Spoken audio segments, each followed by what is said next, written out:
नमस्कार डॉक्टर अरूप कुमार शास्त्री आबार आपनादेर काछे किछु बलार जन्य चले एलाम।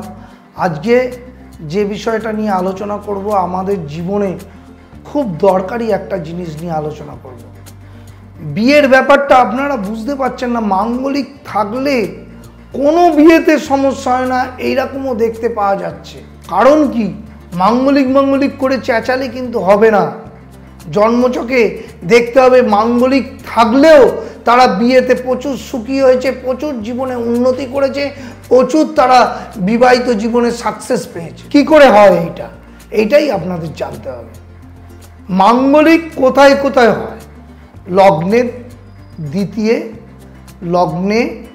लग्नेर चतुर्थे, लग्नेर सप्तमे एवं लग्नेर अष्टमे एवं लग्नेर द्वादशे। एर मध्य लग्ने एवं लग्नेर चतुर्थे यदि मंगल शनि मंगल राहु युक्त ना थाके এই मांगलिक प्रभाव खूब একটা দেয় না। কিন্তু আমাকে মেন যেটা দেখতে হবে मांगलिक হওয়া সত্ত্বেও কি করে উন্নতি হচ্ছে। যে মুহূর্তে দেখব मांगलिक বিয়ে দিলেও কিন্তু সাকসেস আসে না, সেটা কিন্তু জন্মছকটাকে দেখতে হবে যে তার রবি এবং শনি মেন কোথায় বসে আছে। रवि की मंगलेर साथे बसे आछे ताहले किन्तु बियेते डिस्टार्ब आसबे, मंगल की शनियुक्त आछे ताहले बियेर क्षेत्रे डिस्टार्ब आसबे, मंगल की राहुर साथे बसे आछे ताहले किन्तु बियेर क्षेत्रे डिस्टार्ब आसछे। एइटाके माथाय राखते हबे। शुधु मांगलिक विचार करलाम तार मंगल भालो आछे, रवि शनिर प्रभाव बाजे नेই, बुधेर प्रभाव भालो आछे ताहले किन्तु तार विवाहित जीवनेर क्षेत्रे सक्सेस आसबे। এই ব্যাপারগুলোকে দেখুন। আমি দেখেছি অষ্টম স্থানে মাঙ্গলিক, তার বিয়ে দারুণ ভালো আছে।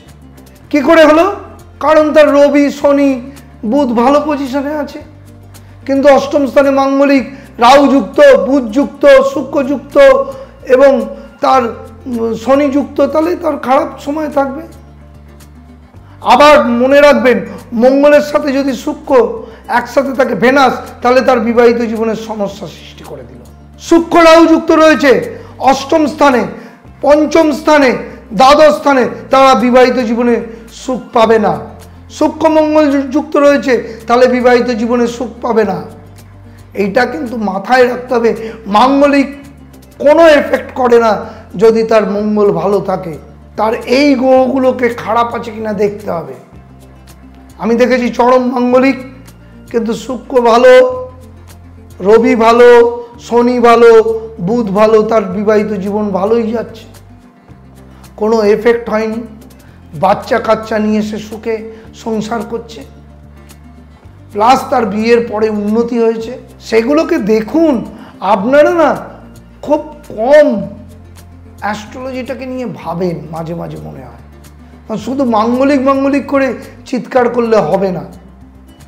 ভালো অ্যাস্ট্রোলজারের কাছে যান, যারা অ্যাস্ট্রোলজি সম্পর্কে বিচার জানে, যারা এই বিষয়ে পড়াশোনা করেছে, তাদের কাছে গিয়ে জন্মছকটাকে বিশ্লেষণ করুন। যাদের পড়াশোনার ডেপথ অনেক বেশি অ্যাস্ট্রোলজি নিয়ে, তাদের কাছে গিয়ে আলোচনা করুন, তবেই বিবাহিত জীবনে সুখের হবে। আর বিয়ের আগে এইটাকে নিয়ে ভাবুন, কারণ বিয়েতে 10 লাখ টাকা খরচ করে বিয়ে দিলাম, তারপরে ডিভোর্স হয়ে গেল বা সেপারেশন হয়ে গেল, তাহলে গিয়ে কোনো লাভ নেই। তাই জন্মছকটাকে বিশ্লেষণ করে এগোন, দেখবেন সাকসেস অবশ্যই পারবে। জ্যোতিষশাস্ত্রটাকে মেনে চলুন। যারা যোগাযোগ করতে চান অনলাইনে যোগাযোগ করুন। অনলাইনে আমি যথেষ্ট সময় দিয়ে দেখি এবং মানুষের পাশে থাকি বন্ধুর মতন। পরবর্তীকালে আমি বারবার করে বলি, একটা মানুষের জন্মছক একবার দেখিয়ে কিন্তু তার সময় কিন্তু খারাপ ভালো চলতেই থাকে। তাই সবাইকে যোগাযোগ রাখা উচিত, একজন ভালো অ্যাস্ট্রোলজারের হাত ধরে তার চলা উচিত। তাই অবশ্যই যোগাযোগ করবেন, যাদের প্রয়োজন আছে আমি পাশে থাকব। আর অনলাইনে দেখাবার চেষ্টা করুন। অনলাইনে আমি সময় দিয়ে দেখি, কারণ আমার পক্ষে সারা ভারতবর্ষ ঘুরে ঘুরে লোকের সাথে যোগাযোগ করা যাবে না। অনলাইনে আসুন, প্রচুর লোক দেখাচ্ছে, আমি অবশ্যই আপনাদের পাশে থাকব। আজ এই বলে এখানেই রাখছি। নমস্কার।